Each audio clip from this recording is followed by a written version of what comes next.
Brian, thank you for the introduction. Sometimes when these introductions happen, I almost want to ask myself, now who are they speaking of now? Because in along life's way, in a sense, we gather a number of involvements and so forth, and they're all, I think, very stimulating, and we learn a lot from all of it. But in the end, it becomes daunting to keep them all together. So it's great to be with you today. Thank you so much for that. And Dr. Lagadine, you couldn't have positioned it better. Now, before I continue and say anything about Ben Africa, can I just say before you leave, when we talk about business ethics or the subjects of ethics, responsibility, and sustainability, as we nowadays talk about it specifically from a business education perspective, there is big talk now, and even when it comes to the accreditation of business schools, and we think about the European Quality Improvement System, EQUIS, around the integration of exactly those three things. But then there is a big proviso, which is about whether you simply recognize this as a subject amongst others, or whether it is recognizable across the board. It doesn't matter what you speak about. So it's one thing to have it as a particular topic and say, but we do attend to it. But if you build that into a silo and it doesn't pierce through to economics, to finance, to marketing, to organizational development and so forth, then it doesn't bring you far. But EQUIS goes further. It is not only about whether it is recognizable in your MBA, it is whether it is recognizable in all your programs, and whether it is recognizable in the life of your whole institution. In academia, in operations, in logistics, in stakeholder relationships, and so forth.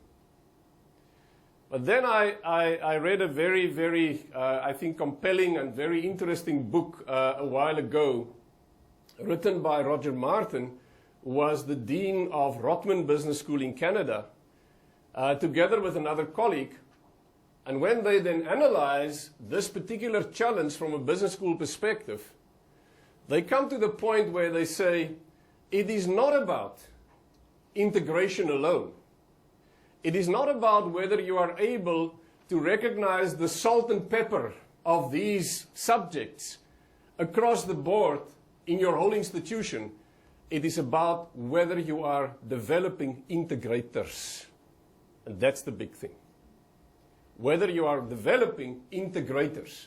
In other words, people who were not just exposed to, who did not just gather the academic information about, but at the end of their study can actually go into, contrary to the students in economy that you have just described to us, what they know, what they don't know, and what they think they should know more of, and what seems to be of lesser importance.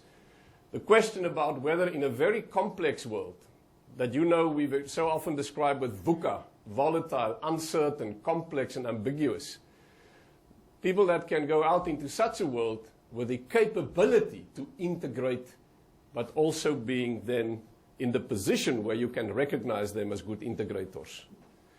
And I think that's a daunting challenge for business schools, for universities.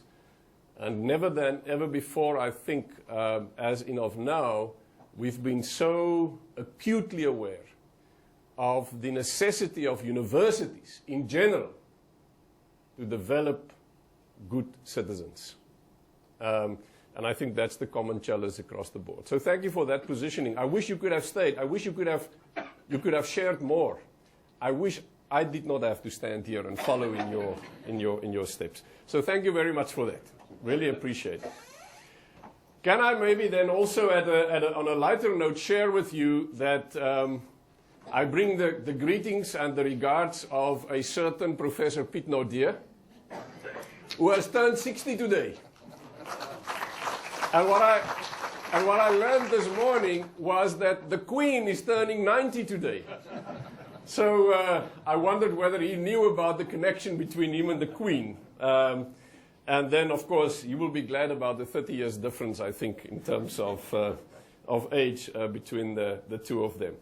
So once again, to KPMG, thank you for this wonderful collaboration that we can share here, Schalk. Once again, our gratitude to KPMG, and then Brian to include NNMU and the business school into this. It is also wonderful. I had to admit to Leanne that I was partly responsible for the fact that the creator partly and collaboratively with other Piet Nodeer, that he was taken away to Stellenbosch. Nowadays we talk about co-opetition, so we're working together at least now, provincially and business school-wise. I think it's great that we can do this together. We keep on saying that the work that we need to do in Africa and in South Africa is of such a magnitude that we cannot be protective around boundaries any longer. So it's great to have this collaboration, and thank you very much for setting it up. Just a few things about BEN Africa, just to give you a sense. It's the Business Ethics Network of Africa, having been developed about 15, 16 years ago on the equator. And ever since, we have had annual conferences quite across the continent. And then more lately, apart from just our conferences and our journal, which is an accredited journal, the African Journal of Business Ethics, we have also started to develop more lately, since last year, these more practitioner-orientated conversations. In other words, bring the worlds of academia and business together. And by the way, I'm not an academic ethicist myself. My specializations are in sustainability, corporate responsibility, leadership, and so forth. But of course, you cannot do that without a solid ethical basis. But we have been bringing these conversations on a variety of these topics more into the kind of practitioner mainstream of conversations that we also need nowadays.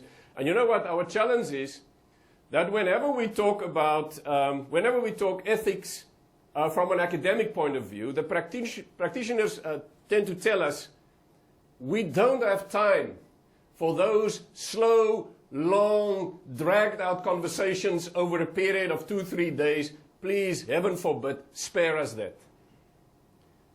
Then on the other hand, the academics tend to say to us, please, those quick, speedy, short conversations with the easy answers that you think that you can manage and conquer ethics in a 2-3 hour session, that's not for us.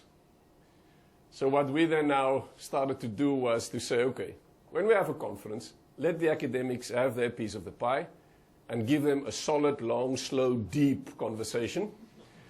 And then we will enrich that, and we will amend that with another set of conversations, which is about bringing practitioners into the room, where we can have the quicker, more practice-orientated conversation, and we just add a few academics to the mix. So this is where we, I think, find ourselves today, but I also recognize the fact that we're in an academic conversation, in an academic community. So I think what is important just maybe to share with you shortly is that, given that being the topics, there are a few important trends, I think, shifts almost, that we could highlight. The one is that we seem to be moving away from the ethical dilemmas in business to the ethical foundations of business itself. It's becoming a much more foundational conversation about the purpose of business. What is business for? Where does it fit in? Brian, you have mentioned the fact that I'm at Stellenbosch Business School, a professor of business in society. There's a reason why we do not talk about business and society. It's a good reason. Because this is not a relationship that you have a choice about.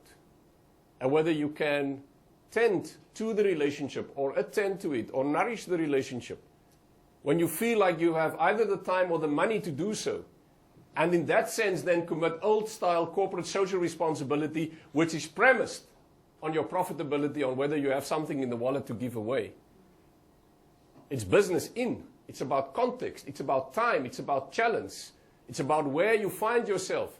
It's about stakeholdership. It's about the systemic interdependence in terms of the society in which you find yourself in. It's where you function. You don't have a choice. This is where you get your license from, in terms of your existence and your ability to operate. And how to work out those relationships, that is what is mattering.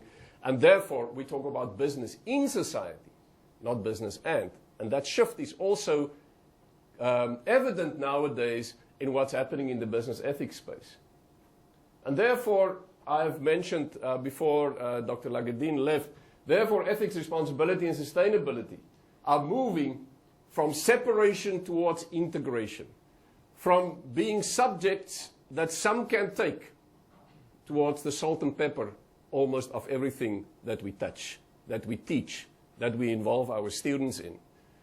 And the other very, very welcome development, I think, is the fact that ethics is moving from, not moving away, but it's expanding from philosophy departments to business schools. So I think it's a very welcome development. It's an important development. And finally, business ethics in professional circles and industry dialogues are also, I think, much more prevalent nowadays. And hopefully this conversation will not stay in this room, but it will also go out to industry, to practitioner circles. And maybe from that point of view, can I just have a quick indication who in the room today are actually from industry, from practice, and not from academia itself? Quite a good number of you. Then maybe just lastly, in terms of Ben Africa's activities, there was already mentioned by Brian of the ISBEA conference in Shanghai later this year. There is also our conference in November in Stellenbosch, the Ben Africa Conference on Governance and Ethics for African Development. There is our fora that we have, Johannesburg, Cape Town, Stellenbosch, and now Port Elizabeth, and it will go back to Cape Town and maybe back to Johannesburg eventually. This is not directly part of what Ben Africa does, but we have a kind of a stake in that. I have a stake in that, being also related to my role at Stellenbosch Business School. The Academy of Business in Society Africa Values-Based Leadership Program. It's something that we're in the process of developing. We are looking towards doing something around this. In other words, bringing an African movement about around responsible leadership development and management education. And then there is something that we have started now at Stellenbosch Business School, is an Africa Directors Program. Because we also are of the opinion that the educational input and young students and even business school students and the senior managers that we are picking up on in terms of our executive education programs that you also have here, that's a long-term investment. And will only carry through until the time that those people are really the senior people and the directors. But if you can also get in on the director development level, which is part of the decisions that's going to be taken today and tomorrow, there might be a quicker turnaround on your investment there. And therefore, we think that this is of paramount importance that we work on director development also. Right. So we have a few communication platforms. You have a little pamphlet on your desks there. Let us move on to our topic of the day. So I was in terms of why cheat. I was kind of intrigued by the question, if this was not the question for today, but if that was the topic, how many people would have been here? Probably less. Probably less. There would probably have been much less interest in talking about being honest and truthful and showing integrity than there might be interest in a topic, so why cheat? And one could ask the question, so why is that the case? What is it when we talk about something that is so true to our human vulnerability, to our being human in the normal sense of the word? So it's a topic that kind of sits with me in the sense that, if I can sort of approach it from a bit of a different angle, I can talk about being a specialist in governance or being a specialist in medicine. But I would be slow about talking about being a specialist in cheating. The knowledge about it, yes. But it's not as if we can talk about something that is simply just far removed from us. It is something that comes so close, that sits so closely with us, because it connects us in a sense altogether. So I do not want to approach the topic from a kind of a high-level academic distanced point of view. I would rather talk about it more from a human, vulnerable positioning. And then hopefully on the foundation of that, Schalk will highlight more about the kind of incidental corporate things out there that we need to be cognizant of. And he will have quite a number of case studies that he will show to us. So what does it mean? And I did what academics tell their students not to do. Don't go to Wikipedia. I did go to Wikipedia. I'll tell you about another resource that I have consulted with just now as well. I did go to Wikipedia, and there the definition is, it is an easy way out of an unpleasant situation by dishonest means. And then it shows us the kind of incidences that we could be talking about. And it's also talking about what individuals are given preference using inappropriate criteria. But getting out of unpleasant situations by dishonest means. De la Portas go a little bit further, and he says it's about a non-shareable problem. It's about that something that might be causing shame and fear of sanction. And therefore, you might be hesitant to go and consult, to go and confess, to go and ask for help, ask for support. And as a result, the boundaries around that very often seem to be becoming thicker, and the isolation even more unbearable. So I did a little bit of an informal survey. I was very hopeful, like many of you in the room. I also have a LinkedIn account, with quite a few hundred of people out there that keep on asking me almost on a daily basis, can I connect with you on LinkedIn? And then I just keep on saying yes, yes, yes. And every now and then, when I feel a little bit that somebody might be somewhat suspect, I say, let's pass this one over. So I tried, and I sent out this general message about a week ago and said, I need to talk about this thing. Why do people do it? What do they do it about? And what sanctions does it seem that companies seem to then put on them? And out of, I think, close to 1,000 people, I will cheat if I have the correct number in my head now, but close to 1,000 people, the full amount of 4 responded. The full amount of 4 responded, but it was kind of helpful. It was kind of helpful. 2 doctors working in one of these private clinic environments said to me, you know what, in our practice, what we find that people cheat about, it's about time, it's about stationery, it's about telephone usage, it's about expenses. In other words, the kind of small stuff. But this is where they're experiencing it very directly. And then about the question why, they say they think it's about a lack of self-respect, a lack of moral sensitivity. There might even be, they say, kind of like a need for revenge behind it. Or that people might not feel acknowledged. Or that they don't understand basic economics. And then the question was, so what do you think what could be done about it? They say, well, disciplinary action, of course. Why do you ask? And then in the second kind of instance, they said, well, maybe we need to educate them. But this is particularly, I think it seems, 2 doctors working in a private clinic situation, dealing with staff, and this is the stuff that they experience. A business person, take it a little bit further, pretty much, once again, the same kind of things that he highlighted. But then he says a few interesting things. He says that people seem to cheat when there is a lack of a sense of belonging. People cheat when they feel instrumental or instrumentalized themselves It is only for the purposes of other. It's only for the sake of others' interest that I'm around here.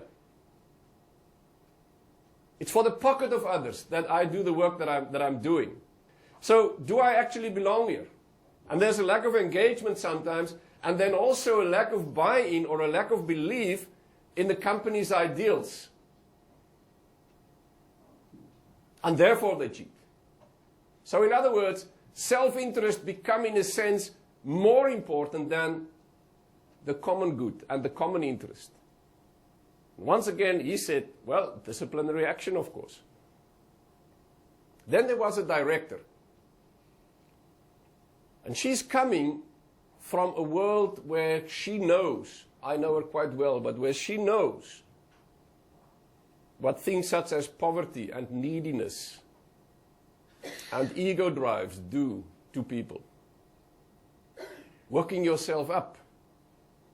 It might be time to get even. There was disenfranchisement, disownership in the past. What does it now mean to get a share and to get a fair share? And she thinks that that might be sitting perhaps behind that. And then there was an academic who said, well, the fear of not being good enough, the fear of being cheated. And for some people there might be a sense of habitual lying. And she then highlighted whistleblowing and so forth. And then I had a very interesting experience last night, experience at the hotel, where between me and the chef and between me and the waiter, there was a conversation. And that kind of normal conversations about where are you from, what are you doing. I was specifically, when they learned that I'm from Cape Town or Stellenbosch, I was asked, so what are you doing here? And when I said, well, I'm going to participate in a call about cheating, it was that the eyes just opened and said, what? Are you serious? I said, yes, I'm serious. And then I wanted to ask them, so why? What do you think? And the chef was quick to say, it's because of greed. And the waiter was quick to say, they are not satisfied, they want more. Now, to bring a little bit of my other life in here, the chef then said, only God can make us happy. And both of them said, we will pray for you tomorrow. So in terms of the overall kind of going back into this piece of quite informal research, it seems to be that we understand this to be very contextual when people relate to this theme. Where do I work? Whom am I related to? Where do I get the evidence? But there seem to be, in the why, there seem to be two things. The one seems to kind of go back to the very personal around self-respect, moral sensitivity, and ego needs. And the other seems to go to the relational, which is about lack of acknowledgement, belonging, and engagement. But the so what interests me quite a lot, because punish the cheater or teach the cheater differently, I don't think that's going to cut it for us. There's something more. And I would like to get to that something more. Oh, by the way, the waitress, she was a student. Well, she is a student. And she said to me, please, don't do a boring presentation. Tell a few stories from your own life experience as well. So I had some good advice. I had some good advice from her side. It seems to me that we can make a few very broad, very kind of rough generalizations. Almost like looking at cheating from making it look better point of view. And these would be the things that sit there. Making it looking better than what it really is. There seems to be the kind of things that making it look lesser. And this is when we confronted with the tax man. This is when you don't want to pretend that you have what you really have. But there you really want to from a performance point of view, you really want to be perceived more positively and here you don't want to look as good as it really might be.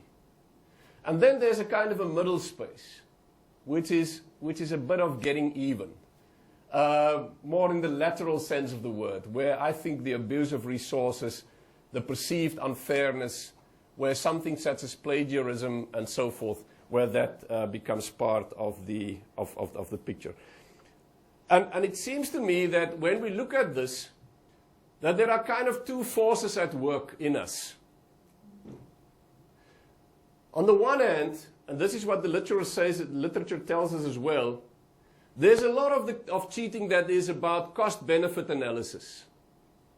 What is the upside? What is the downside? What is the economics at stake for me as an individual in this very moment? Even when I'm speeding. What is the upside? What is the downside? Is it small enough so that out of my pocket I can just even it out? Or is it so big that I rather need to be careful? So one element of it seems to sit with the cost-benefit accounting that we do so regularly on a daily basis. On the other side of it, it's about morality. It's about values. It's about the boundaries of where I think I'm comfortable to maintain integrity, to stay true to myself and what I believe in. And in a sense, and I think this is what also sits behind what Dr. Lagardin said in the beginning. In a sense, these two forces seems to be at work within us. So it's not just about why others do it. It is about how do I reckon with it on a daily basis in terms of what I need to do, about what I need to decide about my own cost accounting. And sometimes it seems that it starts with the one, which might be the cost-benefit analysis. But I don't think you can disengage it from morality, because it seems to end up in the moral space, where also at the same time, we might be plagued afterwards by feelings of guilt. What have I done? Why did I do it? Was I out of my mind? Or it could work the other way around. But we inevitably start with one, but we are faced with the other, and you can never, I think, disengage the two things from one another. So do we know what is right and push through nevertheless because of the perceived benefit on the other side? But you could never separate them. I need to haste myself. So there's a part of this, I think, that sits in the space of cheating and the self. One part of it is self-justification. And it is so interesting for the academics in the room, when you start reading about this phenomenon, so many studies go back to academia. It goes back to students. It goes back to the stuff that students cheat about. But it's becoming interesting when you talk about business students, and they seem to be kind of favorites for some empirical research, when they say that they believe that they cheat less than their business counterparts, but they also in a sense believe that if you want to be successful in business, this is what inevitably will be coming along your way sometime in future in business life. So many of the research points in the direction of students, but students have a certain self-perception about where they fit in. Somebody said about students in a test, when you see them looking up, it's for inspiration. When you see them looking down, it's in desperation. But when they look sideways, it's for information.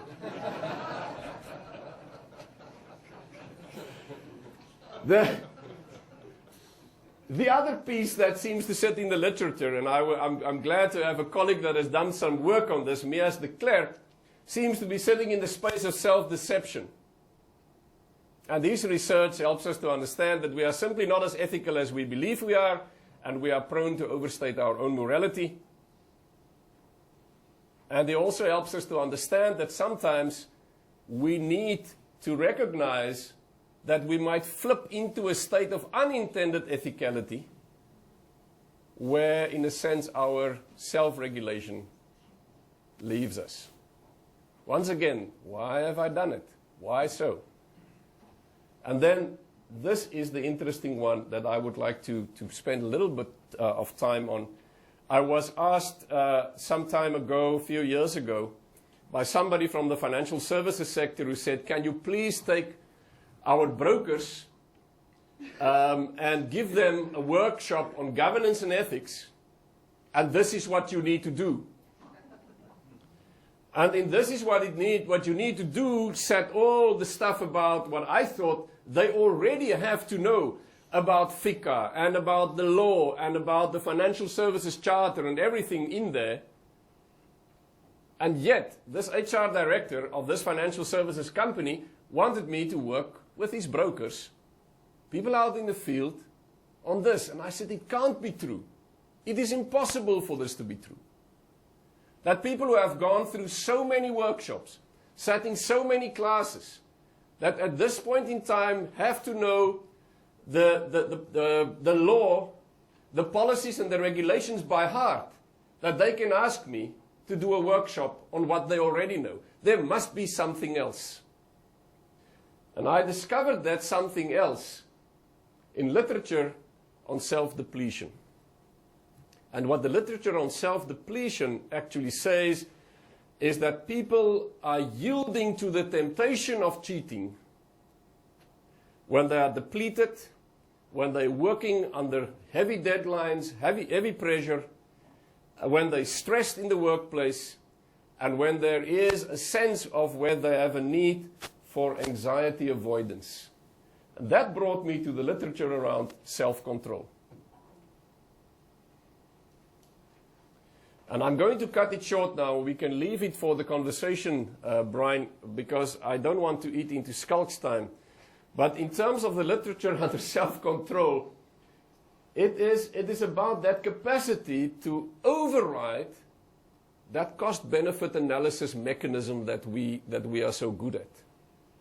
And then to say, but I will rather sacrifice the short-term pleasure for the long-term gain, what is right over the long term. And where the literature is going to is to say that one of the most one of the exercises on a daily basis that actually depletes people the most is decision making. And comparing it then with almost like the muscle, like the rest of our bodily muscles, the muscle of decision making must be kept strong in people if we want to help them engage with, confront, and survive these temptations that they are so confronted with on a daily basis. And the question is, how do we go about it?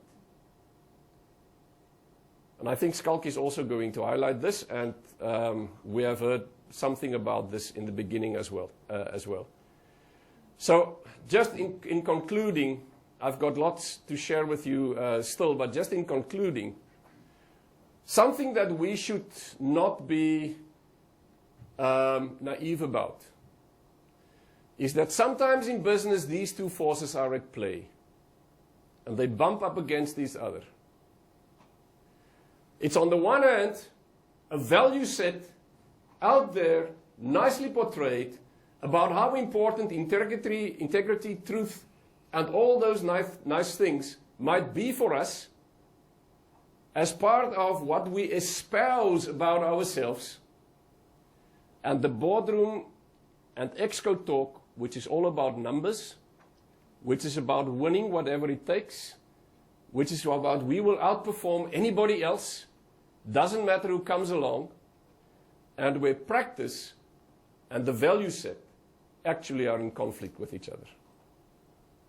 And that's creating a fix for many people in terms of shortcuts, not doing what they should be doing, and we end up in a space of organizational shame where results must improve on a year-on-year basis, where shareholders should never be disappointed, and where we even find where whistleblowers are being told, take your whistle and go. Thank you very much.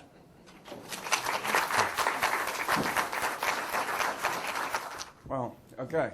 It's quite a lot of wires on me, and I'll tell you a little story, an inappropriate story. So once they gave me one of these microphones, and I put the microphone in my front pocket, my pants pocket, and they had feedback on the session, and one of the feedback, they didn't say anything about the content. They just said something in his pants was distracting. And I thought, okay, I'll take the compliment, but this is a professional environment. So for your part, I'd like to tell you that I'm up here. So please just look at that. The other thing, Brian, thank you for highlighting the conflict of interest in me being here. I appreciate that, but I've always hated this CV reading beforehand, and I think I've hated it because it creates unnecessary expectations that I cannot live up to. But I've realized what the rationale is behind it. The rationale is risk management. So if I fail, you can say, but the CV looked fine. It's not our fault. It's not our fault. Okay. So thank you to the NMMU Business School for hosting us here. Thank you all of you for arriving. I must say, I believe we're talking about cheating, but you've been cheated. I think the dean should have stayed, and he should have just done the whole talk. So I apologize that you have to listen to me, but this is apparently what the program is now. But it is a privilege for me to be here. I'll let you in on a little secret. This PE is my home ground. It's my hometown. I actually grew up here. I went to law school Hendrik Verwoerd, which for obvious reasons now is law school Newton Park, no longer Hendrik Verwoerd. Then I went to Hoërskool DF Malherbe. I think that is still the Hoërskool DF Malherbe. I mean, he was an innocuous poet. Okay. That's a little offensive joke. I'll tell you another secret. The other secret is my parents are actually in the audience. Okay, Japie and Suzanne, thank you for arriving. I've never done this. I've never said hi to my parents in a presentation, but just because they've never been here. So I just want to, I have many disclaimers to make. The first disclaimer is, whatever goes wrong here, please do not blame my parents. They're good people.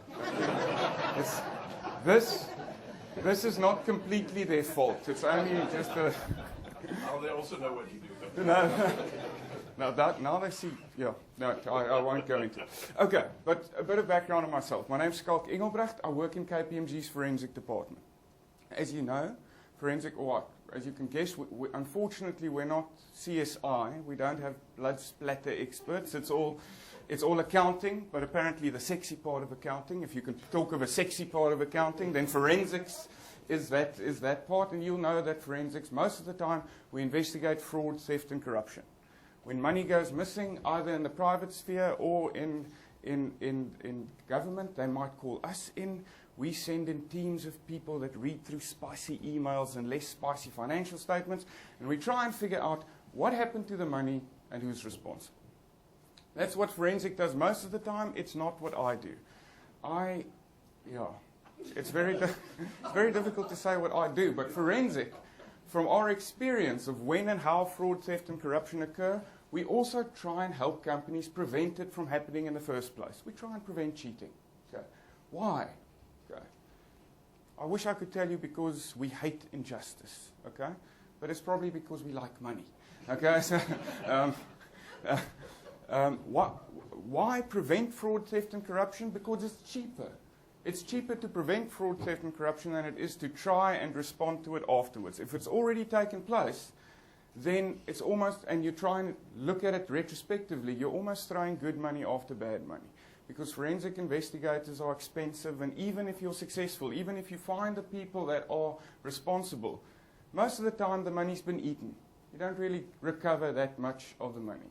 Okay, and your operations have been disrupted, your management is busy with investigators instead of busy operating, and there's reputational damage that it takes quite a while longer to recover. So it's cheaper to prevent than it is to respond to it, and we do that in two ways. We have a fraud risk management team, and they say, unfortunately, the best predictor of fraud, theft, and corruption is still opportunity. If there's an opportunity to steal money, Someone will take that opportunity. Someone will take that money. So part of it is creating controls that minimize the opportunity to commit fraud, theft, and corruption. You'll know what some of these are. A simple example is segregation of duty. The person that needs a supplier doesn't also approve the supplier, doesn't also pay the supplier. If you segregate duties in this way, you minimize the opportunity to commit fraud. Our experience, though, no set of controls is perfect. If someone wants to steal from you, they'll be able to steal from you. If you're interested, a nice way to do it is collusion. If you collude with the person that approves the supply, with the person that pays the supply, you've nullified the control of segregation of duty. I'll try not to go into that in too much detail. That's a course that I give after hours, how to steal from your employer. We're going to try and focus on how you prevent it. That's really a joke. KPMG does not have a course on how to steal from your employer. Yeah, that's my own course. Okay. So if controls can fail, then you need to back up your controls with something else. And that something else is ethics. And that's what I do. I advise companies on ethics. Okay. What exactly is ethics? In the first place, it's about encouraging people or creating an environment, and I'll come back to that. That's, I think, Arnold, where you wanted to end. It's about creating an environment, an ethical organizational culture that encourages and empowers people to act in ethically responsible ways. Okay, that sounds like common sense. Don't all organizations encourage their people to act in ethically responsible ways? Okay? Actually, we don't. We don't start the financial year by saying, okay, people, let's go out there and be ethical. Okay? No one says that. What do we say at the beginning of a financial year? Do universities have financial year? What do we say at the beginning of a financial year? Let's make the money. Let's make the targets. Okay, and this, we always say this is a very good message. You want to push people. You want them to be productive. You want to reach the targets. Otherwise, you can be a very ethical company for a very short time. Okay, you need to encourage people to make the numbers. But if you focus on that exclusively and aggressively, then sometimes people get a bit creative in how they reach those targets. And some of that creativity we call fraud. Okay. So that's the first thing, create the right kind of environment. The second thing is you want a vigilant workforce. You want people that, when they become aware of fraud, theft, and corruption, actually say something. Actually put up their hand and say, this isn't right. Okay? Encouraging whistleblowing in a sense. The stats teach us that on average, it takes up to 18 months for a company just to detect that fraud is taking place. 18 months. Okay? I'm not saying if you're committing fraud now and it hasn't been 18 months, you can go on until 18 months. That's only the average. Okay? Some get caught earlier. But in 18 months, you can do a lot of damage. No one goes to court on one count of fraud. People go to court on 17 counts of fraud or 117 counts of fraud. And the reason's got something to do with ethics and the self-deception, Arnold, you were talking about. The reason has got something to do with ethics and how we self-deceive. So the first time you get away with it, your mind starts playing tricks on you. Your mind starts asking, Schalk, are you really stealing from KPMG? Or has KPMG been stealing from you? And now it is time for you to take back what KPMG has been stealing from you. Okay, that getting even thing also. We call it rationalization. All of us have the ability to tell ourselves that we're not doing anything wrong, even when we clearly are doing something. So that's ethics in short. That's the background. That's what I do, what I try to do.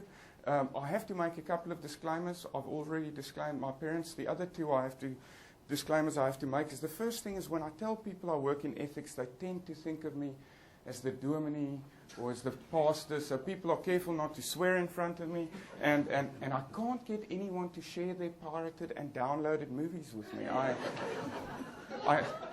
I think they think I'm testing them. So let me just put you at ease, okay? You have to distinguish between a good person, an ethical person, and someone who works in ethics, or an ethics consultant. I just work in ethics, okay? So if you have any good movies or series, we can maybe discuss that afterwards. I always tell people you get wealth advisors that aren't wealthy. Ethics advisors are the same. Okay, so I actually have a nice story about that. There's this famous professor, Professor Bertrand Russell. I think he was at Harvard. But at the same time, he was a professor of ethics or morality and mathematics. But he was also famously a philanderer. So from time to time, he had inappropriate relationships with his students.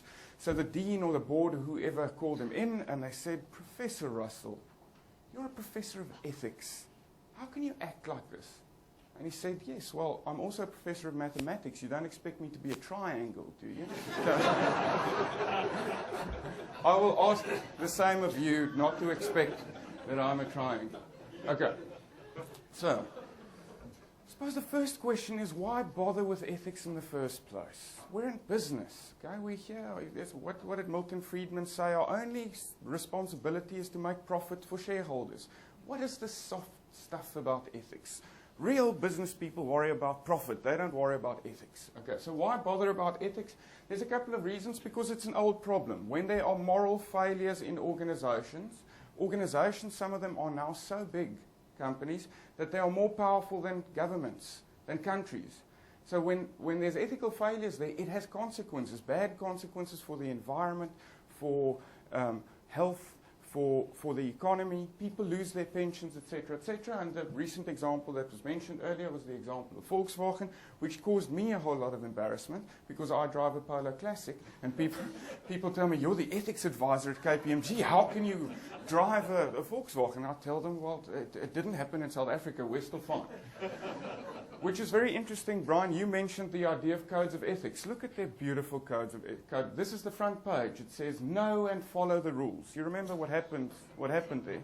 They knew the rules and deliberately deceived people with a little defeat device. They created a cheating machine. It's beautiful. You don't even have to cheat yourself. There's a little machine that cheats on your behalf. Okay, that's also part of moral disengagement. The second reason I think ethics is important is it's become more and more, you can call it a new expectation. Not from King, not from Mervyn King, not from regulators and legislators, yes, from them as well, but actually from society. Society is starting to demand it, and the first example I'll give you is the example of Starbucks. We're all anxiously awaiting the arrival of Starbucks. I'm not saying don't drink Starbucks, okay? But what happened to them in the UK in 2012 is there was a bit of a scandal, and they actually called it a disaster. And they say customer goodwill was draining away from Starbucks, and politicians campaigned against Starbucks. They wanted to have sit-ins in the franchises to prevent people from drinking Starbucks coffee. Why? Does anyone remember this? It's actually on the board. You can cheat if you like. But does anyone remember why? They hadn't been paying tax. Between 2009 and 2012, they didn't pay any corporation tax. I'm not a tax practitioner, and so I don't know exactly how that works, but they didn't do anything illegal. They had legal ways of making sure that they didn't show any profit in the UK. It's by having the franchise registered somewhere else. I don't know, they call it profit shifting and base erosion. I mentioned this so I sound clever. I don't know what these things mean. But in a legal way, they made sure that they didn't have to pay any tax. Okay. When the UK people kind of realized this, they said, but isn't this greedy? Isn't this wrong? You're making money here. You have your negative externalities. You're using our roads, you're using our infrastructure, and you're not paying tax. You're not giving unto Caesar what Caesar's due.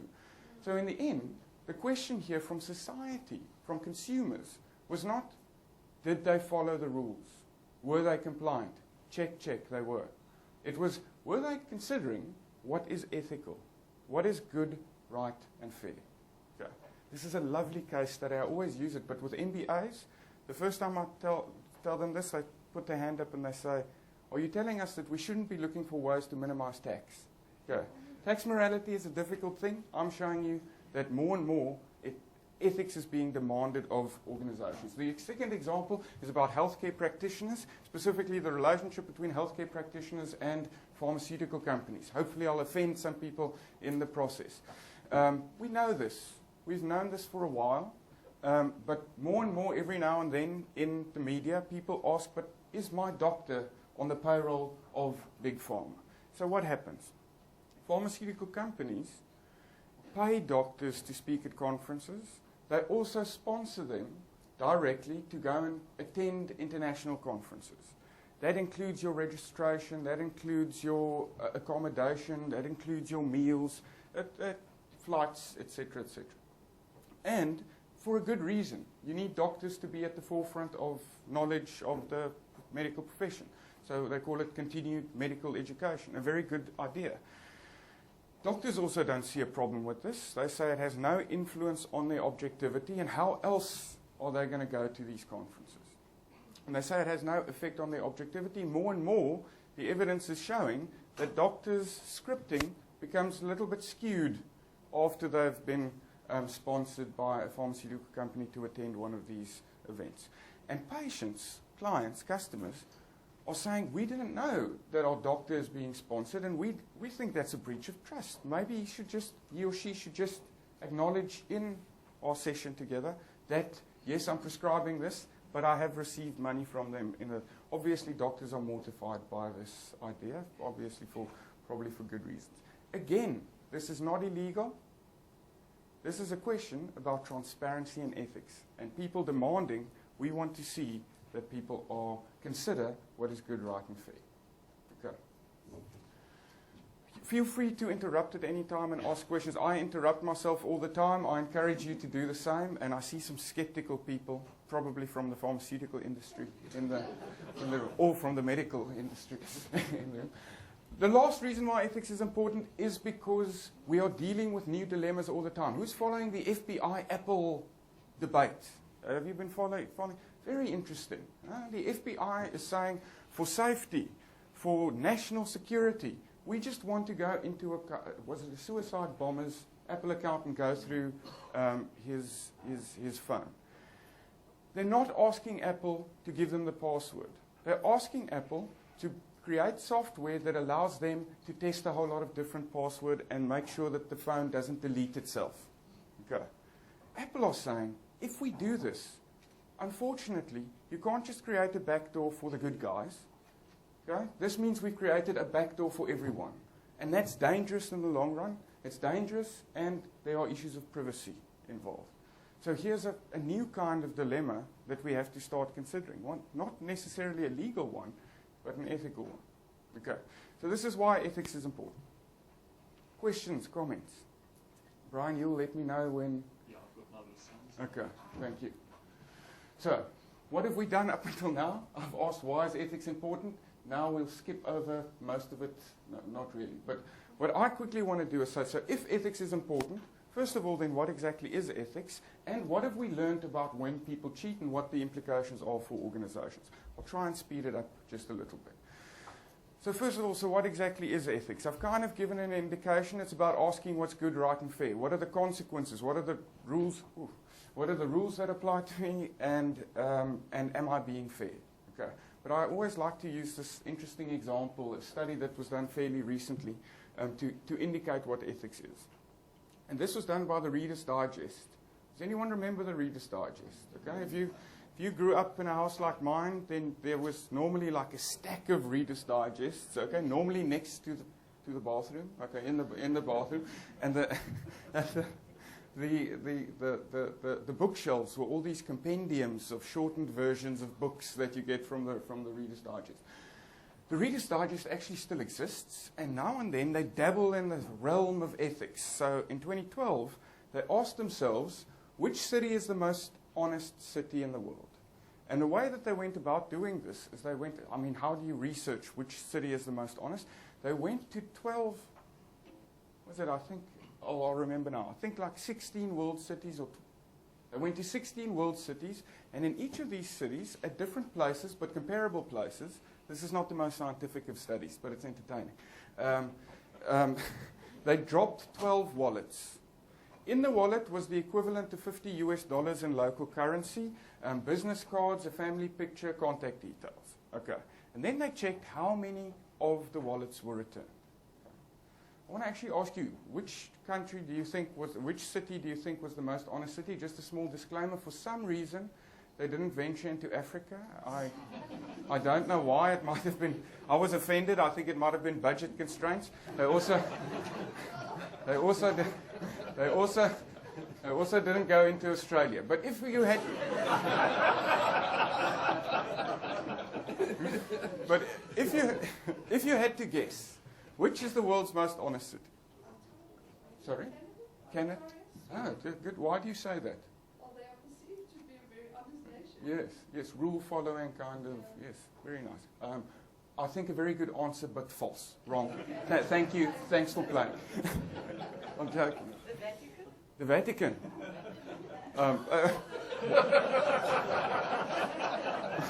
Why would you say that? I'm also really just joking, but I can understand why you say. I mean, at least there you should keep up appearances of honesty in the Vatican. Anyone else? Sweden. And then the back? Stockholm. Yes. I think Sweden and Stockholm are pretty much in the right area. They found it was Helsinki in Finland, where 11 of 12 wallets were returned. Helsinki in Finland. Okay. The second most honest city they found was Mumbai in India, where 9 out of 12 wallets were returned. I always get this, people like, that's Mumbai in India. Are you surprised by this? Why are you surprised by this? The poverty level, okay? Mumbai is sometimes called the city of dreams and abject poverty. There is a good rational reason to keep the wallet there. If I'm in poverty, I think it will be fairly easy to rationalize keeping the wallet. And yet, 9 out of 12 wallets were returned, okay? The first time I presented this, it was to accounting students at WITS. The first time I used this example, when I said this, all the Indian students high-fived one another. And it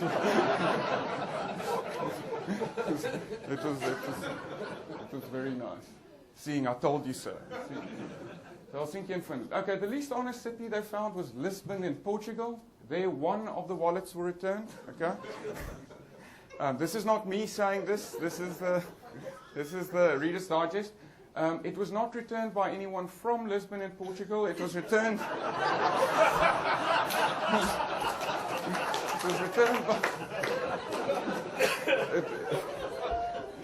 It was returned by a Dutch couple that were on holiday there. I once had to present this at KPMG to directors in KPMG. In other words, my bosses. And one of the people in the room was from Lisbon in Portugal. So every time he answered a question after that, he's like, Schalk, I think it's this.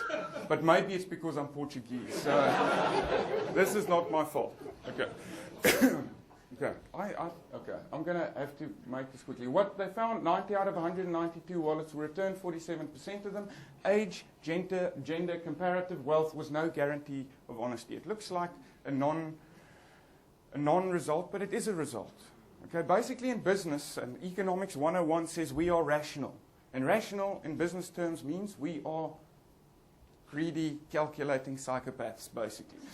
It means that we're utility maximizers, that whenever we have to make a decision, we weigh up the costs and the benefits, and then we make a decision that will be in my own best interest. We're utility maximizers. This shows, yes, we have that.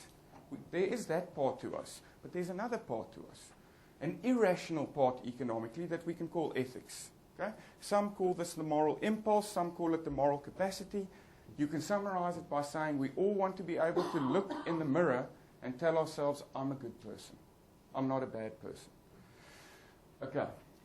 What does the moral impulse look like? What's that moral motivation? Whenever people returned the wallets, they had a little interview with them, and they would explain why they brought it back.